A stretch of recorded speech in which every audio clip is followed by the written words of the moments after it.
Girlfriend से love marriage के बाद उसी की बेटी पर बिगड़ी नीयत, महिला के प्रेमी ने उठा लिया फायदा। यूपी में सास, दामाद और बेटे की मंगेतर को भागा जाने वाला मामला अभी ठंडा नहीं पड़ रहा था कि प्रेमी अपनी गर्लफ्रेंड की बेटी को ही भगा ले गया। मामला बरेली का है। प्रेमी का पिछले 5 साल से मुस्लिम तलाकशुदा महिला के साथ प्रेम प्रसंग चल रहा था। इसके बाद उसने लव मैरिज कर ली। पहले पति से महिला की एक बेटी थी। शादी के बाद प्रेमी की उस पर नीयत खराब हो गई। महिला को इस बारे में भनक नहीं लगी।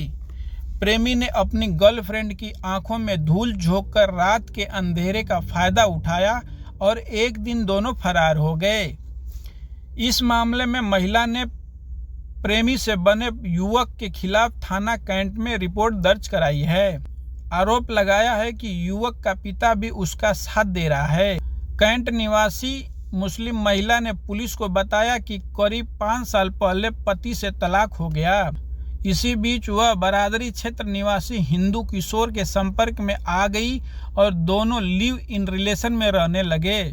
कुछ साल तक साथ रहने के बाद दोनों ने आर्य समाज मंदिर में शादी कर ली और महिला ने अपना नाम बदल लिया। महिला ने पुलिस को बताया कि पहले पति से उसकी एक बेटी है जिसकी उम्र करीब 13 साल है। महिला का आरोप है कि उसके साथ रहने के दौरान ही प्रेमी से पति बने लड़के ने बेटी से भी नज़दीकियां बढ़ा ली, जिसका उसे एहसास तक नहीं हुआ। इसके चलते ही 14 जून की रात करीब 8 बजे पति ने उसे खाने में कोई नशीला पदार्थ दे दिया, जिसके चलते वह बेहोश हो गई। 2 दिन बाद 16 जून की दोपहर से उसे होश आया तो देखा कि बेटी घर में नहीं है और कुछ जेवरात भी गायब हैं। उन्होंने लोगों से जानकारी की तो पता चला उसका दूसरा पति बेटी को गलत नीयत से अपने साथ ले गया है। महिला का कहना है कि पूरे मामले की जानकारी होने पर उन्होंने आरोपी को फोन किया तो उसने बेटी को लौटाने से इनकार कर दिया। उनका आरोप है कि इसमें पति के पिता ने भी इसका सहयोग किया।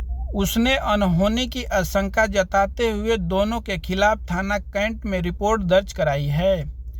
इंस्पेक्टर राजेश यादव का कहना है कि लड़की और आरोपियों की तलाश की जा रही है। जल्द ही उसे बरामद कर लिया जाएगा।